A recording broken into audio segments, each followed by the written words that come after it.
नमस्कार मित्रों, आज के हमारे इस कार्यक्रम आज के मेहमान में हमारे आज के खास मेहमान हैं उज्जैन शहर के जाने माने पत्रकार निरुक्त भार्गव जी। निरुक्त जी की पत्रकारिता की यात्रा 1986 से शुरू हुई है और अब तक निरंतर जारी है। वे विभिन्न समाचार पत्रों के साथ साथ इलेक्ट्रॉनिक मीडिया के कई चैनलों में भी अपनी सेवाएं दे चुके हैं। तो आज हम उनसे बात करेंगे पत्रकारिता पर, वर्तमान राजनीतिक परिदृश्य पर और इस शहर के विकास में पत्रकारों की भूमिका क्या हो, और इसी के साथ साथ देश के निर्माण और समाज के निर्माण में पत्रकारों की भूमिका अब बदलने लगी है, उसके बदलते स्वरूप को लेकर हम उनसे सवालों के जवाब चाहेंगे। तो नमस्कार निरुक्त जी। जय श्री महाकाल। आपका स्वागत है अभी न्यूज के इस खास कार्यक्रम धन्यवाद आज के मेहमान में। तो सबसे पहले निरुक्त जी, हम आपके बारे में जानना चाहेंगे, पत्रकारिता में आपका आगमन कैसे हुआ और कब से आप पत्रकारिता के क्षेत्र में हैं? मैं जब स्कूल में था, लोकमान्य तिलक स्कूल में, तभी से मुझे लिखने का, डिबेट वगैरह करने का एक शौक लग गया था। जी। तो उस दौरान मैं पत्र संपादक लिखा करता था अखबारों में, खासकर नई दुनिया में मेरे पत्र संपादक छपते थे। जी। और नई दुनिया में उस समय पत्र संपादक जब छपते थे तो लोग पहचानने लगे थे, स्कूल में भी और अड़ोस पड़ोस में भी। तो एक चस्का सा लग गया पत्रकारिता का उस समय। तो जब कॉलेज की लाइफ में आए तो वहाँ वो गतिविधियाँ बढ़ गई, निबंध प्रतियोगिताओं में भाग लेना और लेख लिखना, डिबेट करना और अलग अलग प्रकार की ये जो बौद्धिक इस प्रकार की जो गतिविधियाँ होती हैं, कॉम्पिटिशन्स होती हैं, उसमें मेरी लगातार सहभागिता बढ़ती गई। और जब मैं यूनिवर्सिटी में पढ़ने के लिए आया तब तो मैं पूर्ण रूप से पत्रकार हो चुका था और डिबेट करने के लिए जाता था। भोपाल में गया, असेंबली में, दिल्ली में गया कई बार, कई प्रकार की डिबेट्स मैंने की हुई हैं। तो मेरा एक तरीके से पत्रकारिता एक हॉबी रही, जिसको मैंने एक प्रोफेशन के रूप में बाद में अपनाया। आज की जो हालात हैं, वर्तमान हालात में, जब पत्रकारिता पर और पत्रकारों पर बड़ी उंगलियां उठती हैं, अलग अलग नाम दिए जाते हैं, कभी कोई गोदी मीडिया कहता है, कभी कोई अलग नाम देता है, तो ये जो पत्रकारिता का, आप मानते हैं कि पत्रकारिता अपने शरण के दौर में है? ये बहुत गंभीर और ऐसा सवाल है कि जिसका जवाब देना एकदम आसान नहीं है। निश्चित रूप से पत्रकारिता इस समय अपने संक्रमण काल में है और लगातार ये देखने में आ रहा है कि कतिपय जो लोग हैं या जो भेड़ें घुसाई हैं इसमें जिस प्रकार से ब्लैक शिप्स आई हैं इस प्रोफेशन में, ये बहुत नॉबल प्रोफेशन है। पत्रकारिता से अच्छा प्रोफेशन संभव तो मेरे हिसाब से डॉक्टर का जो पेशा है वो बहुत नॉबल प्रोफेशन कहा जाता है, लेकिन मेरा ऐसा अनुभव रहा और व्यावसायिक जो मेरा अनुभव रहा उसमें उसको देखकर मैं कह सकता हूँ कि पत्रकारिता का जो पेशा है वो सबसे पवित्र पेशा है। और इस पवित्र पेशे की जो ऊंचाइयाँ हैं, इसका जो गौरव, गरिमा, प्रतिष्ठा है, उसको देखते हुए ऐसे कई प्रकार के लोग जिनके पास राजनीतिक रसूख है या जो जिसे कहते हैं कि वो गोरख धंधों में लिप्त हैं, उन लोगों ने बहुत तेजी से पत्रकारिता का आवरण ओढ़ना शुरू किया। और ये दौर आज इस दुरावस्था में पहुंच गया है कि यहाँ पर उन्होंने पत्रकारिता, जो मूल पत्रकार हैं, उनको भी एक तरीके से ढक लिया है। जैसे कहते हैं कि एक नकली मुद्रा जो है वो असली मुद्रा को चलन से बाहर कर देती है। वो ट्रेंड हमको दिल्ली से लेकर उज्जैन और उज्जैन से लेकर उन्हेल तक नजर आने लगा है। और अब ऐसा लग रहा है कि एक तरीके से वो क्रम बढ़ते जा रहा है और वो रुकने का नाम नहीं ले रहा। नहीं तो इसका रास्ता क्या है निरुक्त जी? आपको लगभग 30 वर्ष का एक लंबा अरसा पत्रकारिता में हुआ है, आपने बहुत उतार चढ़ाव पत्रकारिता के क्षेत्र में देखे होंगे और तमाम राजनीतिक दौर के अंदर भी पत्रकारों की भूमिकाओं को बहुत करीब से आपने समझा है, देखा है। तो ये जो हो रहा है सभी चिंतन का विषय है और चिंता का विषय है। जब भी कभी कोई बात होती है तो ये बातें जरूर सामने आती हैं, लेकिन ये बातें सिर्फ इतनी होती है, लेकिन इस मर्ज का इलाज क्या है? ये तो लाइलाज बीमारी के रूप में उभर रही है। ऐसा लगता है कि ये एक कैंसर के रूप में पत्रकारिता को जो पतन हो रहा है वो एक कैंसर के रूप में तब्दील हो रहा है। और जैसे कैंसर का इलाज भी एक तरीके से असंभव सा है, आज के समय में इतना वैज्ञानिक प्रगति होने के बाद भी कैंसर का कोई पुख्ता इलाज नहीं है। तो पत्रकारिता में जिस प्रकार से शरण है या जिसकी आप चर्चा कर रहे हैं, या पत्रकारिता पर जो तोहमत लगती हैं, गोदी मीडिया है, दलाल है, ब्लैकमेलर है, वगैरह वगैरह, जिस प्रकार से उस पर फप्तियाँ कसी जाती हैं और जिस प्रकार का समाज में उसको उतने सम्मान की दृष्टि से अब नहीं देखा जाता है, इसके पीछे के कारणों पर जाना पड़ेगा। इसके लिए हमें बहुत नीचे से तब्दीलियाँ करना होगी। पत्रकारिता में पढ़े लिखे लोग आएँ, पत्रकारिता में छठे छठाई लोग ना आए कि जिनको पास कोई प्रोफेशन, कोई काम नहीं बचा, सब जगह वो फेल हो गए, ठेकेदारी कर ली, नेतागिरी कर ली, एमआर बन गए, और जो है सब धंधे कर लिए बहुधंधे में होके, और जो है फिर वो एजेंट बन गए, कहीं के हॉकर बन गए, या ये बन गए ब्रोकर बन गए, ये इस प्रकार की जो घोरक धंधे करते हैं, वकील भी बन गए, ये भी बन गए, वो करके जो है आते हैं, तो वो इस प्रोफेशन को जो है कहीं ना कहीं जाके खराब करते हैं। तो इसके लिए पत्रकारों का एक निर्धारित शैक्षणिक योग्यता होना बहुत आवश्यक है। उसके बाद उनकी प्रॉपर ट्रेनिंग होना बहुत जरूरी है। पत्रकारों को ट्रेनिंग की बहुत ज़रूरत है। पत्रकारों को ये सैद्धांतिक ज्ञान, हम कोर्सेज काफ़ी चल रहे हैं कई यूनिवर्सिटी में, कॉलेजेस में, अब तो प्राइवेट भी कई इंस्टीट्यूट आ गए हैं जहाँ पर पत्रकारिता का, मीडिया का, ये जो कैसे प्रकार की इसका विधा है, इसको इसके लिए बाकायदा ये सर्टिफिकेट कोर्स भी चल रहे हैं, डिग्री कोर्स भी है, डिप्लोमा भी है, मास्टर्स डिग्री भी है, और इसमें एक्सपर्टाइज भी है पूरे देश भर में, बेंगलोर में, दिल्ली में, चंडीगढ़ में, भोपाल में, कई जगह ये विश्वविद्यालय खुल गए हैं पत्रकारिता के।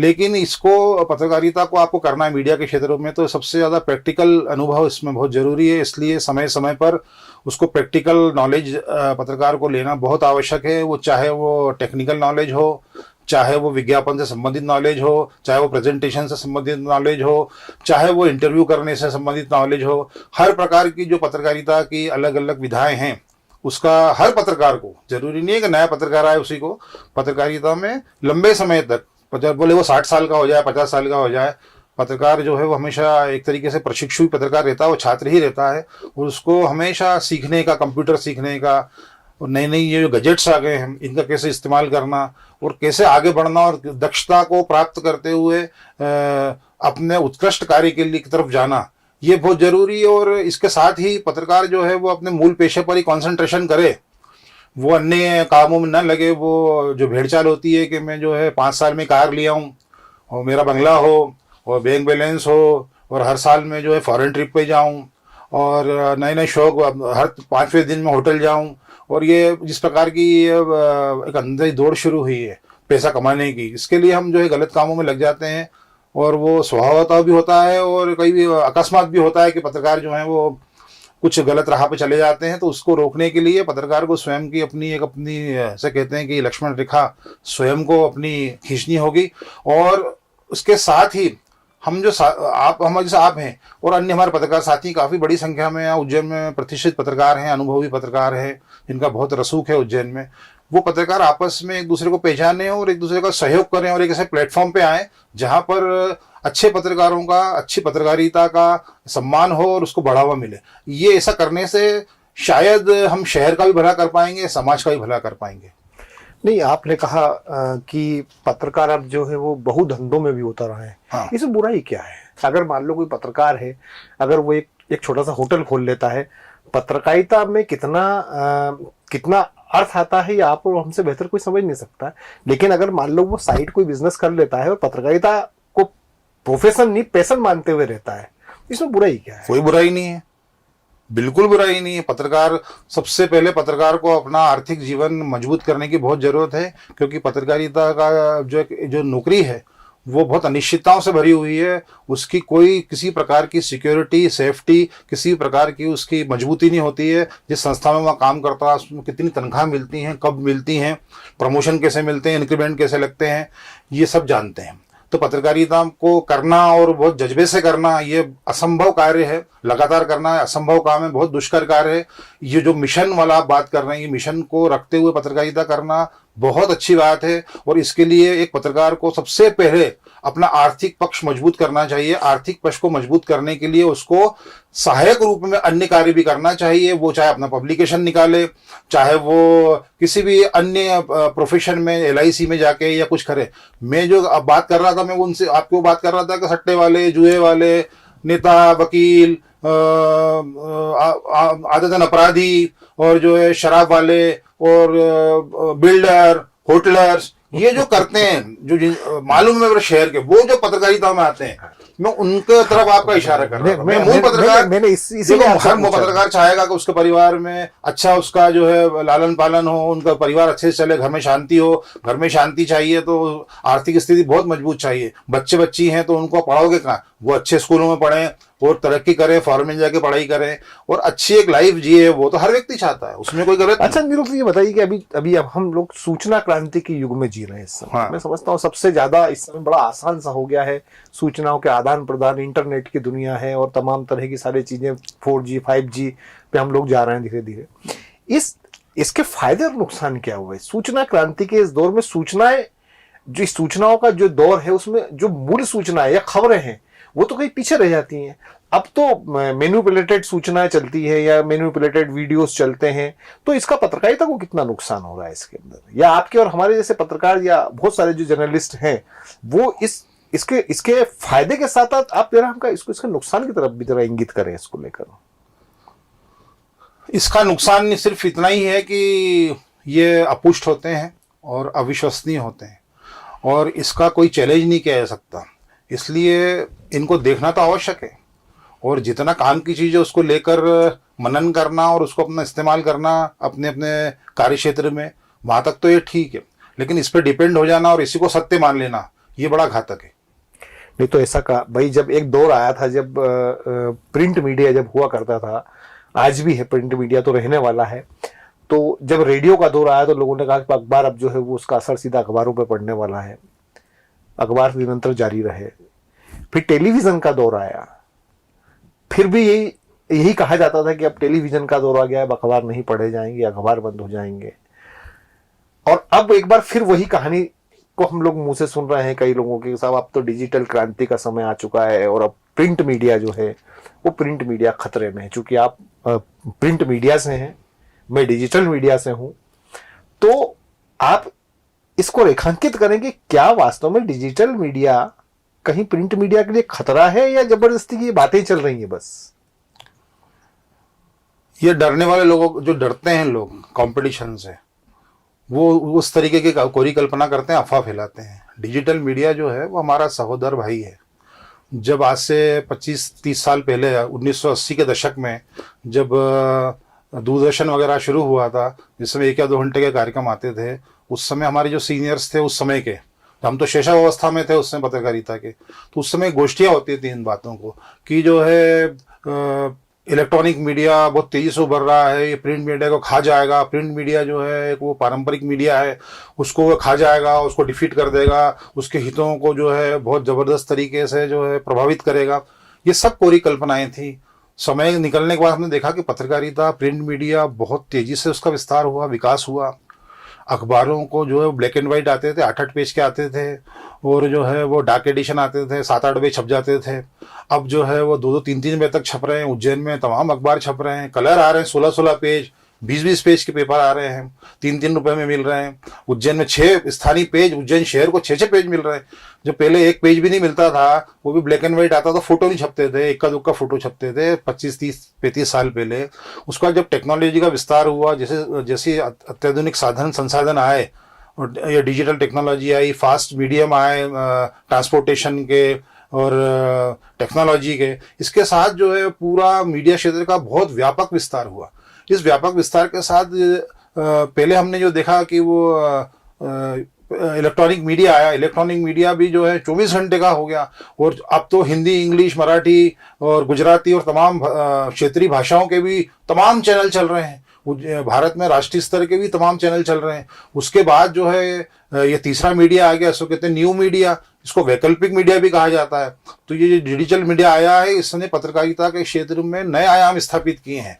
और इसके आने के बाद जो पत्रकारिता में जो ट्रेडिशनल पत्रकारिता कर रहे थे लोग, उनको नई टेक्नोलॉजी से जुड़ने के बाद नए चैलेंजेस को अडॉप्ट करने के साथ साथ विकास के और आगे बढ़ने के बहुत अवसर खुले हैं। और हमारे जो पत्रकार साथी हैं वो ही लोग पहले इलेक्ट्रॉनिक मीडिया में गए और सफल हैं। आप जानते हैं कि भारत के मध्य प्रदेश के उज्जैन में जो इलेक्ट्रॉनिक मीडिया के पत्रकार हैं वो प्रिंट मीडिया से ही गए। उसके बाद जो आप डिजिटल मीडिया की बात कर रहे हैं, तो उसमें 70-80% जो डिजिटल प्लेटफॉर्म पे काम कर रहे हैं वो हमारे ही पत्रकार साथी हैं, चाहे वो प्रिंट से गए हों चाहे इलेक्ट्रॉनिक से गए हों। वो इतना अच्छा कार्य कर रहे हैं और उनकी रीडरशिप, उनकी व्यूवरशिप, उनके एडवर्टीजमेंट, उनकी अप्रोच, उनकी रीच आज इस हद तक पहुंच गई है कि जो एस्टेब्लिश्ड मीडिया है उसको भी खतरा लगने लगा है। तो खतरा लगने का, तो आप उसको उसके अकॉर्डिंग आप भी आगे बढ़िए। लेकिन हम क्या करते हैं कि हम जो है वो शत्रुता भाव पालते हैं और उसकी आलोचना करने लगते हैं। डिजिटल मीडिया से चुनौती कुछ भी नहीं, सिर्फ विश्वसनीयता वाली जो बात है उसको का थोड़ा ध्यान रखा जाए और एक अच्छी चीजें परोसी जाए समाज के हित में, वहां तक अगर वो कार्य कर रहा है तब तो बहुत अच्छा है। अदरवाइज अगर वो कुछ एजेंडा के तहत कुछ काम करता है, वो कुछ राजनीतिक निहित उद्देश्यों के लिए या कुछ व्यापारिक उद्देश्यों के लिए या कुछ धर्म विशेष जाति विशेष के लिए कुछ इस प्रकार से गतिविधियां करता है, तो वहां तो उसकी तो आलोचना की जाना चाहिए। लेकिन डिजिटल प्लेटफॉर्म आने के बाद और ये जो यूट्यूब चैनल्स आने के बाद निश्चित रूप से पत्रकारिता की बहुत तेजी से विस्तार और फैला हुआ है और इसने कहीं ना कहीं पत्रकारों को नए नए अवसर दिए हैं। हम निरुक्त जी से बात को जारी रखेंगे, तो मिलते हैं एक छोटे से ब्रेक के बाद। श्री जी हॉस्पिटल उज्जैन शहर के लिए चिकित्सा जगत में नई सौगात। सर्व सुविधा युक्त अस्पताल जहां आधुनिक मशीनों और अनुभवी डॉक्टर्स द्वारा किया जाता है उपचार। घर जैसे वातावरण में सभी बीमारियों का इलाज नॉमिनल शुल्क में। स्वास्थ्य समस्याओं के बेहतर उपचार के लिए एक ही नाम, Shri ji hospital. Director Sachin Thakur, director Virendra Singh Rajput, director Sandeep Anjana के नेतृत्व में हॉस्पिटल का संचालन होता है। हमारा पता 1 देसाई नगर, विक्रम मार्ग, फ्रीगंज, उज्जैन। संपर्क 0734495086 या 9827273232। तो एक बार फिर हाजिर हैं हम अपनी चर्चा को लेकर। हमारे साथ शहर के वरिष्ठ पत्रकार और बेहद मुखर पत्रकार के रूप में जाने जाने वाले निरुक्त भार्गव जी हैं। हम अपनी चर्चा को आगे बढ़ाते हैं और उनसे पूछते हैं कुछ ऐसे सवाल जिनके जवाब उनके पास में निश्चित रूप से है, वो देंगे भी। तो निरुक्त जी, एक बार पुनः स्वागत है। धन्यवाद। निरुक्त जी, इस दौर के अंदर एक नई चीजें भी कुछ सामने आई हैं। अभी हम देख रहे हैं कि शहर के अंदर, उज्जैन शहर खास तौर से विकास की गति पर है। महाकाल लोक, महाकाल वन, इसके बाद में अभी हाल ही में जो है वो कुछ नए और रेलवे स्टेशन से लेकर वहां तक कुछ नया डेवलपमेंट और होने वाला है। झूलती हुई कारें देखने को मिलेंगी। हाँ। हो सकता है आने वाले समय में और भी बहुत सारी चीजें देखने को मिले। एक अभी हाल ही में जो कार्यक्रम हुआ था उज्जैन में, एक बड़ा कार्यक्रम जिसमें प्रधानमंत्री नरेंद्र मोदी जी ने शिरकत की थी।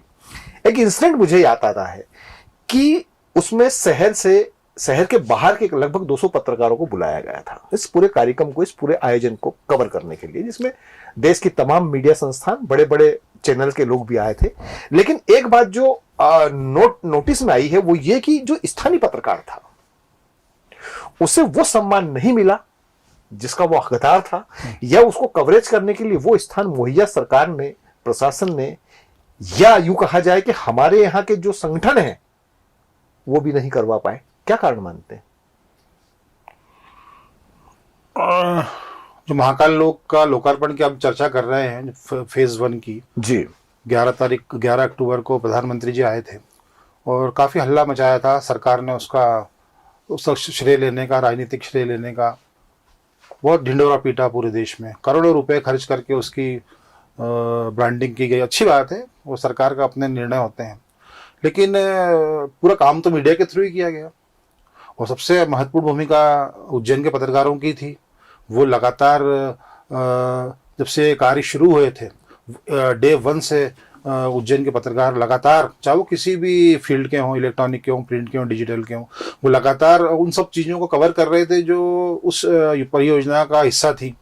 और जब अवसर आया कि आज सम्मान की बारी आई या उनको महत्व देने की बारी आई, तो हुआ वही जो पूर्व में होता आया कि उनको उपेक्षित कर दिया गया और इवन उनको बैठने की और प्रमुख स्थान पे बैठने की भी इजाज़त नहीं दी गई। और वहाँ जब ज़बरदस्त तरीके से हम लोगों ने प्रोटेस्ट किया तो वहाँ के जो एसडीएम वगैरह और पुलिस के एडिशनल एसपी थी, वो पहले तो हमको टालते रहे वो लोग, और हम देख रहे थे कि जो करीब मंच के सामने, प्रधानमंत्री के मंच के सामने जो जगह बनी थी, वो फ्रंट रो थी जो, उसमें करीब 200 कुर्सियाँ विशेष प्रकार की रखी गई थी और हमें एक साधारण कुर्सियों के पीछे बैठाया गया था उज्जैन की मीडिया को। वो बार बार ये कहा जा रहा था, हमारे साथ बदतमीजियाँ की जा रही थी कि आप नहीं जा सकते वहाँ पर, आपका नहीं है, आप तो यहीं बैठिए। तो फिर हम लोगों ने ज़बरदस्त वहाँ प्रोटेस्ट किया और उसके बाद प्रशासन को हमारी बात मानना पड़ी और उन्होंने सभी उज्जैन के साथियों को, चाहे वो फोटोग्राफर हो, चाहे कैमरामैन हो, चाहे रिपोर्टर हो या सीनियर्स हो, उन सबको उन्होंने सम्मानपूर्वक फिर एसडीएम मैडम जो हैं वो वहाँ ले गई। वो पत्रकारों ने फिर बहुत अच्छे तरीके से कवर किया और बाहर के जो पत्रकार आए थे वो भी हमारे साथी थे वो भी कवरेज के लिए आए थे या लाए गए थे, तो उनने कोई आपत्ति नहीं करी और वो भी हमारे साथ बैठे, क्योंकि वो हमारे साथी हैं, सब पूर्व परिचित लोग थे हमारे वो, और बहुत अच्छे से फिर हम लोगों ने कवरेज किया। अभय जी, आपको ये ध्यान होगा कि उससे पहले मई लास्ट में देश के राष्ट्रपति जी भी आए थे। उस समय भी पत्रकारों को और मीडिया को रोक दिया गया था, कैमरा नहीं ले जाने दिए गए, और ये सिर्फ 7-8 लोगों को परमिट किया, और उसमें भी फिर राजनीति हुई कि 4 आप दे दो, 4 आप दे दो। महाकालेश्वर मंदिर में श्रावण उत्सव होता है, नागपंचमी होती है, और जो तमाम महत्वपूर्ण शिवरात्रि होती है, तमाम महत्वपूर्ण ये जैसे ये महाकाल लोक का उद्घाटन था उस समय, और ये जो विशेष अवसर होते हैं, नगर निगम के चुनाव, पंचायत के चुनाव, अभी उज्जैन नगर निगम में सभापति का चुनाव हुआ, तो वहाँ ये देखने में आया कि वो जो मीडिया का काम देख रहे थे, प्रेस का काम देख रहे थे, वो लोगों ने कोई लिस्ट बना रखी थी और वो पुलिस बैठा रखी थी बाहर। वहाँ जाते तो वो नाम बोलते, मैंने निरुक भार्गव हूँ, तो बोले आपका तो लिस्ट में नाम ही नहीं है। मैंने क्यों नहीं है? बोले आप फला संस्था में नहीं हो, इस संस्था से आपका नाम नहीं आया। बोले दूसरी चेक करते हैं, बोले इसमें भी नहीं है। तो मैंने कहा मैं तो फ्री प्रेस का पत्रकार हूँ, मैं तो कवरेज करने आया हूँ। बोले नहीं नहीं, आपको पत्रकार नहीं मानते हम, आप जो है पत्रकार नहीं हो। और वो बाद में तो कलेक्टर और एसपी वगैरह आए पीछे, तो पत्रकारों को उन्होंने फिर डांटा उनको कि यार ये सबसे वरिष्ठ पत्रकार हैं, इनको ये तो मेन मुख्य धारा के पत्रकार हैं। तो मुख्य धारा के पत्रकार साथ तो ये हो गया कि उसको ना बैठने की जगह मिल रही है, ना अंदर जाने की जगह मिल रही है, ना मान मिल रहा है, ना सम्मान मिल रहा है। और जो है वही बात, अंततः बात वही है, तो 500,000 लोगों की भीड़ कर ली, वो लोग कर लेते हैं। इसके लिए जिम्मेदार कौन है? इसके लिए जिम्मेदार पूरा तंत्र है। इसके लिए जिम्मेदार पूरा तंत्र है। इसमें हम भी हैं। हम इसलिए कि हम अधिकार संपन्न नहीं हैं। हम लोग जो हैं वो, हमारे बीच में कुछ जो मैनेजर टाइप के लोग हैं जो मुख्य धारा की पत्रकारिता में नहीं हैं, उन्होंने जो है संगठनों पर जो है एकाधिकार कर रखा है, बेजा कब्जा कर रखा है, और वो मनमानियां करने पर उतारू हैं। इसी का जो है हश्र हम देख रहे हैं कि मुख्य धारा के पत्रकार, जो मूल पत्रकार हैं, 20 साल से, 30 साल से, 40 साल से अपना घर बार उसी से चलाते हैं, पूरा परिवार चलाते हैं, इनका नाम है शहर में, जिन पे कोई धब्बा नहीं है, वो लोग जो है उपेक्षित हो गए। जैसे मैंने कहा था कि आपको जो है नकली मुद्रा का चलन इतना ज्यादा हो गया कि असली मुद्रा चलन से बाहर होती जा रही है। और ये डायलॉग नहीं है, ये हकीकत देखने को मिल रही है। और इसके लिए जिम्मेदार जो है वो मूल रूप से तंत्र है, जिसमें प्रशासनिक अधिकारी और सत्तारूढ़ दल, ये लोग जो हैं इस तरीके के लोगों को पसंद करते हैं, जो क्योंकि उनको मालूम है कि जो बेसिक पत्रकार है वो झुकेगा नहीं, वो आंख से आंख मिला के बात करेगा, वो आपकी कोई भी गलत बात नहीं मानेगा, आपके पाँव नहीं छुएगा वो। और जो उस टाइप का पत्रकार होगा वो क्या करेगा कि वो तुरंत उनकी दलाली करने लगते हैं, उनके इन्फॉर्मर बन जाते हैं, अधिकारियों के, नेताओं के, खबर देते हैं तो भाई साहब उनने यहाँ करा और ये हो रहा है और वो हो रहा है। और इस तरीके से जो है वो पत्रकारों का जो मान सम्मान है, उनकी जो प्रतिष्ठा है, उसको ठेस कौन पहुंचा रहा है? वो आप और हम ही पहुंचा रहे हैं। तो इसको हमको पहचानना पड़ेगा। और निश्चित रूप से प्रशासन भी जो है, हमने देखा है पूर्व में भी जो पत्रकारों की लड़ाइयाँ हुई हैं, पत्रकारों के संघर्ष हुए हैं, तो स्थानीय प्रशासन भले वो किस भी लेवल का, इवन मुख्यमंत्री जी भी जो थे एक समय में, वो पत्रकारों के खिलाफ बहुत ज्यादा सख्त हो गए थे। लेकिन जब पत्रकार एकजुट हुए तो उनको फिर माफी मांगना पड़ी थी। एक समय ऐसा भी आया है कि हमारे वरिष्ठ पत्रकारों का सम्मान था उज्जैन में, और उस समय के मुख्यमंत्री जी जो है 5-10 मिनट लेट हो गए थे उस कार्यक्रम में आने से, तो पत्रकार चले गए, बाइकआउट हो गया था उसका, बाइकआउट कर दिया पत्रकारों ने कहा हम मुख्यमंत्री का इंतजार थोड़ी करेंगे सम्मान करवाने के। बिल्कुल बिल्कुल। हमारे जो सीनियर पत्रकार थे, जिनसे हमने पत्रकारिता सीखी और जिनको हम आज भी याद करते हैं, ऐसे पत्रकार जो हैं वो हम बहुत नाराज होते थे जब हम अधिकारियों का सम्मान करते थे या उनको हार पहनाते थे। अब तो अधिकारियों का सम्मान हो रहे हैं, जिस दिन लोकायुक्त प्रकरण दर्ज करता है उसी दिन सम्मान होता है। तो ये अजीब से हम ट्रेंड डाल रहे हैं। अधिकारी खुश होते हैं, पत्रकार सम्मान कर रहे हैं, नेता खुश होते हैं, पत्रकार, नेताओं से सवाल करना चाहिए, अधिकारियों से सवाल जवाब करना चाहिए जनता से जुड़े हुए हितों का। हम वो ना करते हुए हम उनकी भटेती करने लगते हैं, हम उनको जो है आंखों में चढ़ना चाहते हैं। ऐसा करने के तुरंत 2 घंटे बाद उनके हम चेंबर में जाते हैं, घर जाते हैं और अपना फेवर मांगते हैं। वो फेवर क्या मांगते हैं आप जानते हैं कि फेवर क्या मांगा जाता है? तो इस प्रकार की पत्रकारिता को हम देख रहे हैं फलते फूलते हुए, और इसने निश्चित रूप से जो है एक अच्छी पत्रकारिता, स्वस्थ पत्रकारिता, मुख्य धारा की पत्रकारिता को पर कुठाराघात किया है। तो इसमें ये जो कुछ आपने कहा कि दलाली करते हैं या इन्फॉर्मर हो जाते हैं, इनको पत्रकार मानते हैं आप? ये पत्रकार हैं? नहीं, मूल पत्रकार तो यही है, इन्हीं के पास अधिमान्यता है। अच्छा, इन्हीं के पास कार है, इन्हीं के पास मकान है, इन्हीं के पास दुकान है, यही सम्मानित है, हर जगह कार्यक्रमों में बैठते हैं जाके। भाई मुख्य पत्रकार होगा, उसके पास तो समय ही नहीं है, वो तो अपने अखबार का अपनी न्यूज देखेगा, विज्ञापन देखेगा, संचालन कैसे करना अखबार का, उसमें समय निकल जाता है पूरा। 24 घंटे कम पड़ते हैं, 365 दिन कब निकल जाते हैं, 35 साल कब निकल गए मालूम ही नहीं पड़ा, कुछ नहीं मालूम कि अपना घर कहाँ है, मकान कहाँ है, दुकान कहाँ है। अच्छे पत्रकारों की स्थिति पूरे उज्जैन में नहीं, पूरे देश में यही है कि वो आज भी मुख्य धारा की पत्रकारिता कर रहे हैं। लेकिन ये कहते हैं कि ब्लैक शिप आ गई हैं, या जो कहते हैं कि भांड पत्रकार आ गए हैं, या जो भी ये मैनेजर टाइप के पत्रकार आ गए हैं, ये इन लोगों ने जो है इतनी स्थिति खराब कर दी है कि अब तो पत्रकार अपने आप को बताना ही बहुत मुश्किल है। गाड़ी पर पत्रकार लिखना बहुत मुश्किल है, घर के आगे प्रेस लिखना मुश्किल है, पत्रकार हूँ मेरा घर के आगे लिखना। कहीं कार्ड देना तो पत्रकार अधिकारी या नेता के पास जाओ तो वो कार्ड देखने के बाद घबरा जाता है, अरे यार ये क्या पूछेगा क्या करेगा मालूम नहीं, क्या है, बुलाता नहीं है, टाल देता, मीटिंग में है, ये नहीं, फोन नहीं उठाते। ये क्यों स्थिति आ रही है? ये स्थिति इसलिए आ रही है कि हमने जो है पत्रकार, उनको मालूम है सामने वालों को प्रभावी पक्ष है जिसका अधिकार है कि यार ये हमसे जो है उल्टा सीधा पलटा काम कराएगा, फेवर लेगा, तो उसके लिए वो कितने बार फेवर देगा आपको, वो इलीगल फेवर भी चाहते हैं लोग। तो अधिकारी अपने कोई कलम तो तोड़वाएगा नहीं, वो उनके भी अपना स्थान और वो है, सब चीजें उन पर भी निगाहें रहती हैं और सब तरह की एजेंसियां काम करती हैं, तो घबराते हैं वो। तो कहीं ना कहीं ये जो एक अच्छाइयों को बढ़ाने का समय था समाज के लिए, समाज को जागरूक करने का, एक अच्छा जनमत बनाने का, विकास की पत्रकारिता करने का, बड़े बड़े कामों को उछालने का। उज्जैन में मेडिकल कॉलेज है कि मांग उज्जैन में कब से की जा रही है, 1960 से चल रही है बराबर, और आज दिनांक तक भी आप जानते हैं कि बातें ही बातें हैं। और इसी प्रकार की अब आप बता रहे हो कि साहब जो है वो सेकंड ब्रिज फ्रीगंज का बनने की बात चल रही है, वो 5-10 साल से सुनते 10 साल से तो हम ही लोग सुन रहे हैं उसको, और यूं कहने को 15 ब्रिज बन गए। हाँ, उज्जैन में सिंहस्थ 2016 में 15 ब्रिज बना दिया आपने, रिवर पर और रेलवे ट्रैक पर। और आपसे वो गधा पुलिया के साथ में पैरेलल नहीं बना पा रहे, आप अंडरपास नहीं बना पा रहे, पैरेलल फ्रीगंज का ब्रिज नहीं बना पा रहे, तो आप कर क्या रहे हैं? स्विमिंग पूल आप नहीं बना पाए आज तक, आपने करा है क्या? मतलब कोई स्टेडियम नहीं है आपके पास, जो स्टेडियम थे वहां क्या हालत है आप जाके देख लीजिए। तो हमारे उज्जैन में जो आज हमको मिल जाना चाहिए वो हमको 25 साल में मिलता है, वो फिर लोग बोलते हैं सौगात है। तो ये कैसे सौगात है? ये कौन सी सौगात है? ये सौगात नहीं है, ये सौगात नहीं, हमसे टैक्स ले रहे हो आप, हमको दे नहीं रहे हो और ऐश कर रहे हो, और करोड़पति हो गए देखते देखते, कार आ गई, मकान आ गया, दुकान आ गया, आपने इतना अरबपति हो गए। पहले तो 15-20 साल पहले क्या थे, आज क्या हो गए?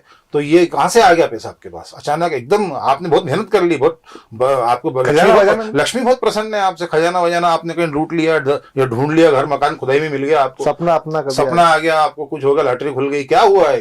ये आता कहां से? और जो मेहनत कश लोग हैं, अच्छे काम करते हैं, उन लोगों के लिए तो ये अच्छी चीज थोड़ी है। आप कौन सा मैसेज दे रहे हो? पर अल्टीमेटली समाज में ही तो घूम के आ रही हैं वो चीजें, जो हम विद्रुपताएं देख रहे हैं और अशांति देख रहे हैं, और जो ये देख रहे हैं आपस में संबंध खराब हो रहे हैं, ये कहां से आ रहे हैं? ये सब अहम से, वही प्रतिस्पर्धा से। प्रतिस्पर्धा हम समाचार लिखने में नहीं कर रहे हैं कि मैं अच्छी से अच्छी न्यूज लाऊंगा और छपेगी मेरे नाम से तो मेरा नाम होगा, हम उसमें नहीं कर रहे हैं। हम एक दूसरे को निपटाने में लगे रहते हैं। वो अच्छे लोगों को उनको बोलते नहीं ये तो ऐसा ही है, शौकिया है, ये तो फर्जी है, फलाना है, ठिकाना है। और जो बाकी उस टाइप के लोग उन्होंने कहा नहीं ये बहुत अच्छे हैं, बहुत लोकप्रिय हैं, बहुत बढ़िया भाई साहब, वो भाई साहब है सब, तो बाकी जो है सब फर्जी है। तो ये जो ट्रेंड हम सेट कर रहे हैं, ये अल्टीमेटली आएगा तो भाई जी हम पे ही, बिल्कुल हम जो थूक रहे हैं ऊपर तो थोड़ी जा रहा है, वो तो हम पे आ रहा है। निरुक्ति, हम लोग उज्जैन से हैं और उज्जैन का हमारी जो प्राण वायु है या जो है वो महाकाल को कहा जाता है। महाकाल अगर नहीं तो कुछ भी नहीं है जी। इन दिनों ये देखा जा रहा है कि महाकाल को वर्तमान प्रशासनिक व्यवस्था ने प्रयोगशाला बना के छोड़ दिया है। हाँ। इतनी विकृतियां आ गई हैं, महाकाल आम आदमी से दूर होते चले जा रहे हैं। हाँ। पहले एक जमाना था कि हम महाकाल मंदिर में जाते थे और बड़ी आसानी से उनको जाके जल अर्पण करके आ जाते थे, उनको हाथ लगा के आए थे, छू के आ जाते थे, उनको बिलपत्र डाल के आ जाया करते थे। अब हम ये देखते हैं कि वहां तक पहुंचना तो बिल्कुल एक वीआईपी कैटेगरी के आदमी का काम हो गया, या तो आपकी जेब में 1500 रुपए होने चाहिए। तो ये जो वर्तमान समय में जो महाकाल के साथ में, जो महाकाल मंदिर के साथ में, या ये कहा जाए कि इतने बड़े देवालय के साथ में, इतने बड़े ज्योतिर्लिंग के साथ में जो किया जा रहा है, एक पत्रकार के रूप में आपका नजरिया क्या है? वो समय रहते हुए हम देख रहे हैं कि जो अब चीजें उभर के आई हैं, वो तो एक तरीके से महाकालेश्वर मंदिर मतलब वो तो कमर्शियल वेंचर है, और सरकार का कमर्शियल वेंचर है जिसमें प्रशासनिक अधिकारी अपना कब्जा करते हैं और राजनीतिक दल अपने प्रतिनिधि बैठाते हैं और अपने तरीके से वो उन सब चीज़ों का संचालन करते हैं। वो उनका लक्ष्य जनता के सहज सरल सुलभ दर्शन हो, भगवान जी का स्पर्श कर सकें, जल चढ़ा सकें, इस तरह की व्यवस्था बनाने की बजाय वो उस तरीके की व्यवस्था बना रहे हैं जिसमें जो भक्त है, जो जब विश्व कहीं किसी कोने से आ रहा है, उसको आप एक झलक भर भी देख नहीं पाता है और उसको धक्के मार के बाहर निकाल दिया जाता है। और हम बात ये कर रहे हैं कि 1000 करोड़ का हमने प्रोजेक्ट लाए हैं और यहाँ पर पेड़ लगेगा और यहाँ लाइटिंग होगी और यहाँ जो है डांस होगा, ऑर्केस्ट्रा होगी, संगीत आएगा और जो है ऐसा होगा वैसा होगा, और सपने दिखाने का काम करते हैं। और सपने दिखाने के नाम पर जो वारे न्यारे हो रहे हैं वो आप अच्छे से जानते हैं। महाकालेश्वर जो परियोजना चल रही है विकास और विस्तार की, जिससे महाकाल लोक का नाम दिया गया है या महालोक का नाम दिया जा रहा है, ये निश्चित ही महाकालेश्वर मंदिर के में दर्शनार्थियों की संख्या में इजाफा कर रहा है जी। निश्चित ही transport line, hotelling line, restaurants और जो है हमारे गाइड्स हैं और हमारे जो भी फल फूल वाले हैं, प्रसाद वाले हैं, ये जो इससे संबंधित धार्मिक पर्यटन से संबंधित जो भी इंडस्ट्रीज हैं, जो भी धंधे और व्यवसाय हैं, उनको निश्चित रूप से काफ़ी अभी शुरू के 1-1.5 महीने में हमने ये अनुभव किया है कि काफ़ी उसमें उनको बढ़ोतरी हुई है, उनके धन के कमाई में और आवक में। और कहीं ना कहीं एक महाकालेश्वर उस क्षेत्र में एक नई दुनिया बस गई है, एक नया महाकाल, एक दुनिया नई बस गई, एक नया उज्जैन वहाँ एक बस गया है। लेकिन इसके पीछे की जो कहानियां हैं, जिन लोगों को हटाया गया है वहाँ से, चाहे वो दुकानदार हो, मकान वाले हों, या बहुत समय से किराएदार वहाँ रह रहे थे, उनके क्या हालात हैं, उनके क्या दुख हैं, और जो कई सालों से वहाँ लोग रह रहे थे उनको वहाँ से हटाया गया है, वो कंपनसेशन भी नहीं मिला है, कई जगह कुछ वो नहीं है। और वो कुल मिलाकर जो है शहर के लोग जो प्रतिदिन वहाँ जाते थे उनको जाने में बहुत तकलीफ हो रही है। उनकी पार्किंग की सुविधा, उनको किस गेट से जाना है, किस गेट से निकलना है, ये अभी तक कोई स्पष्ट नहीं है। जो बाहर जो महाकाल लोग भी जो बनाया है, वहाँ की पार्किंग की सुविधा, वहाँ पर जो है स्नानगार वगैरह और जो इस प्रकार की भी जो बेसिक कम्युनिटीज होती हैं वो लोगों को मिल नहीं पा रही हैं, लोग शिकायत करते हैं। और वो जो गुणवत्ता को लेकर भी प्रश्न चिन्ह उठ रहे हैं। लोकायुक्त अपनी जांच कर रही है। एनजीटी में ऑलरेडी ये मामला है कि एक सरोवर है, सप्त सागर है, वो सरोवर है, वो हाँ, पुरानो सागर है, वो पुराणों में जो उल्लेख है वो सब सरोवर, उसको लेकर एनजीटी रिव्यू कर रहा है। Supreme court, archaeological survey of India, geological survey of India, वो लगातार उस सब चीजों को मॉनिटर कर रहा है, सब चीजों को कि शरण तो नहीं हो रहा है शिवलिंग जी का।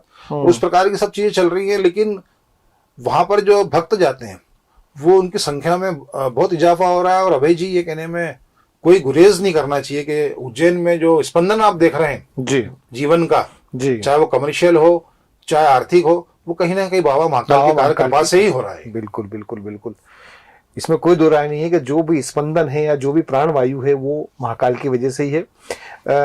एक अंतिम सवाल पर मैं आता हूं और मैं चाहूंगा कि उसका जवाब मैं भी उसका जानना चाहता हूं और जनता भी जानना चाहेगी कि उज्जैन के अंदर पत्रकारों पर लेकर बहुत सारी बात हो रही है, उनके तमाम उनकी अच्छाई और बुराई पर बात हो रही है। शहर में अभी पत्रकारों के 2 संगठन हैं।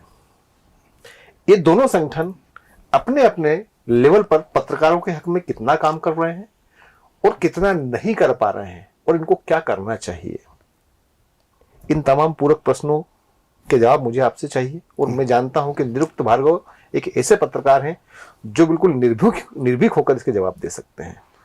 ये जो 2 प्रेस संगठन की आप बात कर रहे हैं जी, इनकी स्थापना में मेरा भी कोई ना कोई योगदान रहा। मैं दोनों जो तरनताल में संस्था संचालित है, सोसाइटी फॉर प्रेस क्लब जी, इसके 25 जो फाउंडर मेंबर, उसमें मैं भी एक फाउंडर मेंबर हूँ जी। और जब इसका गठन किया गया था तो तत्कालिक परिस्थितियाँ कुछ इस प्रकार से थी कि पत्रकारों को जेल भेजा जा रहा था और उन पे तमाम उत्पीड़न अत्याचार किए जा रहे थे, पुलिसिया मुकदमे जारी हो रहे थे, हमले हो रहे थे और जो है पत्रकार छिन्न भिन्न हो गए थे। और इस प्रकार से देखने में आया था कि वो दौर था, वही जो गंदीवाड़े का एक दौर आया था उस समय, एक दौर था वो। तो उस दौरान सब पत्रकार सीनियर्स ने, सब लोगों ने इसकी पहल की थी और उनका विचार था कि सभी संगठन जो उस समय कभी 5-7 संगठन थे अलग अलग प्रमुख रूप से जो कार्यरत थे, उनको मर्ज करके एक नई संस्था खड़ी की जाए, उसका रजिस्ट्रेशन कराया जाए। वो काफी विचार विमर्श करने के बाद ये जो सोसाइटी फॉर प्रेस क्लब है, इसका गठन हुआ जी। लेकिन उसमें कमी ये रह गई कि जो क्लॉज डालने थे, क्योंकि वो प्रयोग था शुरू में, बहुत ज्यादा ध्यान दे नहीं पाए, कुछ कमियां भी रही, कुछ ऐसे प्रसंग भी हैं जिनका मैं उल्लेख करना नहीं चाहूंगा, ठीक है। लेकिन मुख्य रूप से जो कमी थी वो ये थी हमारी उसमें कि हमने अध्यक्ष का और पदाधिकारियों का कार्यकाल निर्धारित नहीं किया। उनको ताउम्र बने रहने का और कब्जा करने का एक तरीके से हमने हथियार दे दिया और मेंबरशिप को लेकर जो हमने नियम कायदे बनाए थे, हमारे जो बायलॉज थे, उसमें जो कमियां थी और जो वो कुछ खामियां थी, उसका भी बेजा फायदा उठाते हुए लोगों ने जो है वहां पर इस तरीके से हरकत की कि जो मुख्य धारा के पत्रकार हैं, सीनियर पत्रकार हैं, वो धीरे धीरे घर बैठा दिए जाए और वो इस प्रकार के लोग जो हैं वो वहां मतदाताओं को पत्रकारों के बजाय मतदाताओं को पैदा करने की एक संस्था बन गई, जहां पर जो, अब मैं इससे ज्यादा बोलना नहीं चाहूंगा क्योंकि अगर वहां पर पेशेवर पत्रकार होते, पूर्णकालिक पत्रकार होते, तो ये स्थिति नहीं होती, वो संभाल लेते। अब जो है इंदौर के वकील लोग उज्जैन में आके चुनाव करा रहे हैं, जबकि आप अच्छे से जानते हैं कि सहकारिता का नियम हो या कोई सी भी सोसाइटी एक्ट हो, कोई सा भी एक्ट हो, उसमें चुनाव जो है वही बॉडी कराती है जो वहां पर वो रहती है। मतलब इंटरनल चुनाव होते हैं, हर जगह इंटरनल चुनाव होते हैं, कोई भी समाज होता है इंटरनल चुनाव होते हैं, कोई सा भी आप देख लीजिए व्यवस्था, वहाँ इंटरनल चुनाव होते हैं। ये चुनाव जो है वो ये कोई संवैधानिक संस्थाएं नहीं है, पार्लियामेंट जैसी या असेंबली जैसी या नगर निगम जैसी कि 5 साल कार्यकाल रहता है, उनके वेतन भत्ते रहते हैं, बंगले मिलते हैं, गाड़ी मिलती है, ऐसा तो कुछ है ही नहीं। ये तो जो है एक प्रोफेशनल लोगों की एक संस्था है, हित चिंतन के लिए आपस में बैठे हैं और अच्छे से बात कर रहे हैं और अपने अपने संस्थाओं में हम काम करते हैं। आप अपनी संस्था में बैठे हैं, मैं अपनी संस्था में बैठा हूँ। वो एक संस्था इसलिए बनाई गई थी कि सब लोग जो है मिलजुल कर बैठे और पत्रकारिता के परिवार को जोड़ के और एक अच्छा वातावरण बनाए, उस लिहाज से वो गठन किया गया था। लेकिन हुआ ये कि वहाँ वर्चस्व की लड़ाई शुरू हो गई, अहम की लड़ाई शुरू हो गई, पद की लड़ाई शुरू हो गई, पैसे की लड़ाई शुरू हो गई, प्रतिष्ठा की लड़ाई शुरू हो गई। उसके बाद जब देखने में आया अच्छे पत्रकार हारने लगे, क्योंकि वो मतदाता नहीं थे उनके पास, क्योंकि वो खिला पिला नहीं सकते थे, गिफ्ट नहीं दे सकते थे, शराब नहीं पिला सकते थे, मुर्गे नहीं खिला सकते थे, मोबाइल नहीं दे सकते थे, साइकिल नहीं दे सकते थे, उनके बेजा मांग पूरी नहीं कर सकते थे। वो बोले मेरे बच्चे का जन्मदिन, आप कैडबरी का पैकेट भिजवा दो, तो कहाँ कौन ले जाएगा है, और जो है उनके पाँव पड़ो, तो ये मूल पत्रकार कर नहीं सकता, नहीं कर पाता, खुददार पत्रकार कैसे करेगा? तो हार गया, चुनाव हार जाता है वो। उन्होंने कहा हार गए तो ये पत्रकार खराब, और ये तो चुनाव हार गया, ये आदमी बेकार, वही तो असफल। उन्होंने कहा पत्रकारिता से असफल कर दिया, समाज जीवन से सब, उन्होंने कहा जीवन का सर्टिफिकेट नहीं तो रहने लायक नहीं, बाहर करो इसको। इस प्रकार से लोगों ने वातावरण, फिर दूसरा संगठन बना। दूसरे संगठन में वो दुर्बलताएं, कमजोरियां, बदमाशियां थी, उनको दूर करने के लिए एक मंच बना जी। वो मंच को फॉर्मेट हम नहीं दिया गया था, उसमें भी हम लोग शामिल थे। हमने उसको फॉर्मल शेप इसलिए नहीं दिया था कि हम लोग वहां से बाहर नहीं हुए थे, हम अपनी लड़ाइयां लड़ रहे थे कि ये जो है समय रहते सुधर जाएं। हम उनको चैलेंज कर रहे थे, हम उनको कोर्ट में चैलेंज कर रहे थे, हम उनको जो है रजिस्ट्रार क्या भोपाल में चैलेंज कर रहे थे, हाई कोर्ट में चैलेंज कर रहे थे, लोकल कोर्ट में, क्योंकि जो इन्होंने गलतियां की, बदमाशियां की, इसको सुधार किया जाए, हस्तक्षेप करने के लिए। वो हम कई जगह सफल भी हुए, लेकिन समय निकलते गया तो हम देखते गए कि ये सब चीजें जो है वो इससे सुधार नहीं होगा, क्योंकि वो ये तो पार्लियामेंट के चुनाव से बड़े चुनाव हो गए। मतलब किसी को भारत में चुनाव लड़ना हो और जीतना हो, पोल मैनेजमेंट कैसे किए जाते हैं यहाँ के सीखना चाहिए। और किसी को पीएचडी करना हो पत्रकारिता पे, पत्रकारिता की राजनीति पर, तो उज्जैन प्रेस क्लब की राजनीति पे जरूर आके करे। मतलब मैं उनका गाइड बन जाऊंगा। बहुत सफल आप जो है पीएचडी कर सकते हैं, बड़ी आप स्टडी कर सकते हैं, बहुत बड़ी इंटरनेशनल लेवल की स्टडी हो सकती है। अच्छा। और किसी को चुनाव जीतना हो, पार्षद का और ये पंचायत का नहीं, पार्लियामेंट का चुनाव जीतना हो, बहुत अड़ी फंसी के चुनाव हो, तो चुनाव कैसे जीते जाते हैं, कैसे हराया जाता है, कैसे बनाया जाता है, क्या होता है, यहाँ उस्ताद लोग आ गए।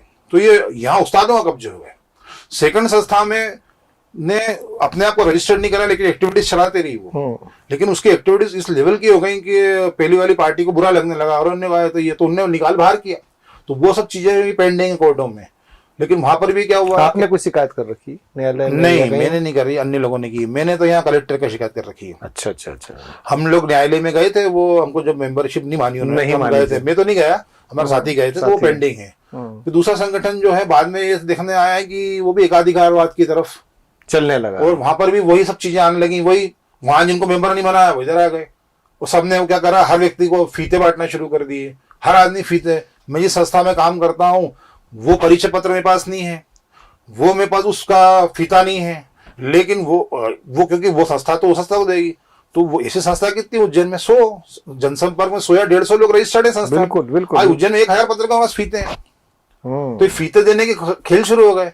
वो फीते का ऐसा हो गया कि वो फीता ऐसा हो गया कि आप महाकाल मंदिर में घुस जाओ, आप कहीं भी घुस जाओ और कुछ भी करो, जरायम काम करो, और वो फीते काम आते हैं।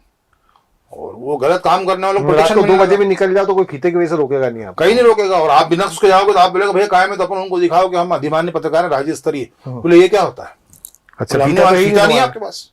वो कैमरा नहीं है आपका, वो कहाँ है, लोग वो जो होता है माइक आईडी छोटी सी पकड़ लाते हैं, भोंगा टाइप। अब वो दिखा दिखा के लोग घुस जाते हैं, और जो वो अधीने से कर्मचारी होते हैं वो अपन अच्छा खास दिखते हैं, और यार लगते भी कि हाँ कोई सभ्य लोग हैं, और कार्ड भी दिखाते हैं सरकार का, अशोक चिन्ह लगा हुआ। उन्होंने नहीं, फीता कहाँ है आपके पास? फीता मेरे संस्था का फीता दिखा रहा हूँ ना मैं, कार्ड मेरे संस्था का। बोले नहीं, हम नहीं मानते, काय की संस्था वस्था आपकी, हम तो ये संस्था मानेंगे। तो ये हमने दबाव बना के इस तरीके से चीजों को खड़ा किया।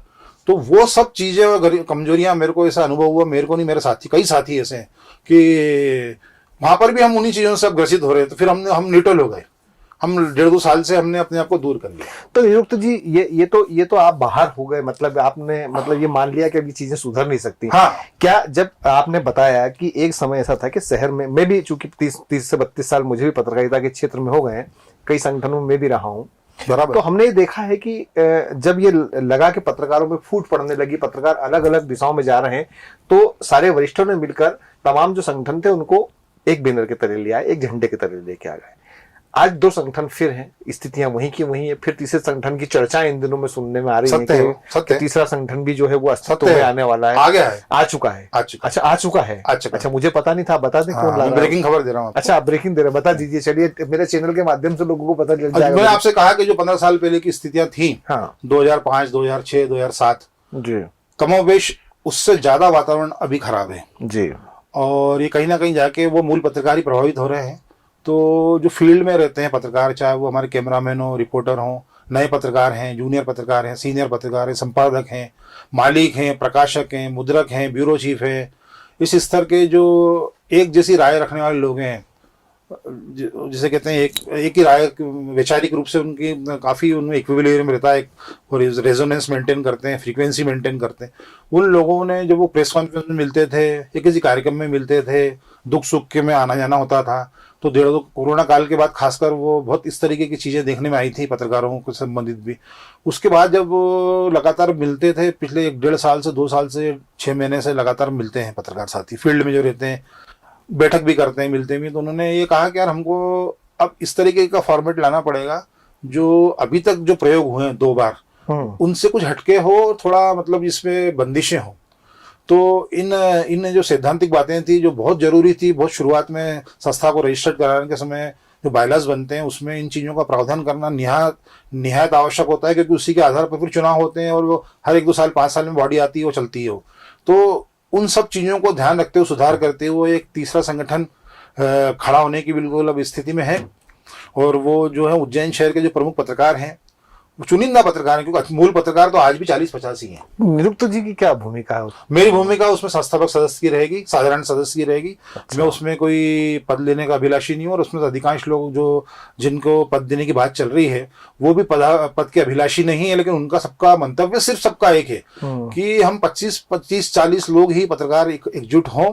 वो जो है ये चुनाव का और वर्चस्व का और मेंबर बनाना, मतदाता लाना और ये गंदगी साफ करने आए, मतलब शुद्धिकरण हो जाए, पत्रकारिता का, पत्रकारों का हो जाए, और वो एक अच्छे कार्यों के लिए एकजुट हो और एक दूसरे का भला कर सकें। मेरे को कोई तकलीफ है किसी भी प्रकार की, चाहे कोर्ट से संबंधित हो, पुलिस से संबंधित हो, राजनीतिक में जो कुछ फेवर लेना हो, प्रशासन से फेवर लेना हो, या किसी को मकान दुकान से संबंधित या एजुकेशन में प्रॉब्लम हो, या मतलब कोई दुख सुख के संबंध होते हैं, वो सारे आप जानते हैं कि जो आम आदमी के सरोकार हैं वही पत्रकार के सरोकार हैं।